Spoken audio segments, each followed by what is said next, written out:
ఈ రోజు మనం చూసినట్లయితే చాలా మంది భర్తల్ని భార్యల్ని బట్టలు మారుస్తున్నారండి. వ్యభిచారము ఇంకొక ఇట్స్ జస్ట్ అనదర్ థింగ్. ఈ లోకం ఎలాగైపోయిందంటే, నాకు ఈ భర్తలో ఎన్నో లోపాలు ఉన్నాయి. ఇంకా భయంకరమైన విషయం ఏంటంటే, చాలా మంది స్త్రీలో ఉన్న లోపము, భర్త తిడుతూ కొడుతూ లేకపోతే ఖండిస్తూ గద్దిస్తున్న భర్త అయితే చక్కగా వింటారంట. ప్రేమగా మంచిగా మాట్లాడుతూ భక్తి కలిగిన భర్త అయితే చనువుగా తీసుకొని వారిని చిన్న చూపు చూస్తున్నారంట. అయ్యో, ప్రేమించే భర్త అంటే వద్దంట. ఒక ఇద్దరు వ్యక్తులు చూస్తాను, ముగ్గురు స్త్రీలను చూస్తాను.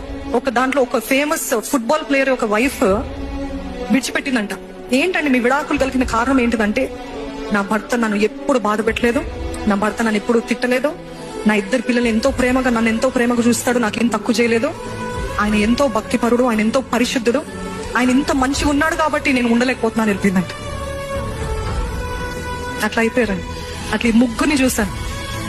నా భర్త మంచోడు కాబట్టి నేను ఉండలేకపోతున్నా, నా భర్త నన్ను ఏమనట్లేదు, ఎంతో భక్తి, దేవుని అంత భయం ఉంది కాబట్టి నేను ఉండలేకపోతున్నా. I want some entertainment life, this is so boring. చాలా బోర్ కొడుతుందండి ఇట్లాంటి జీవితం. ఏం లేదు. అట్లాంటి స్త్రీలు ఇక్కడ ఉండకుండును గాక యేసు నామములో.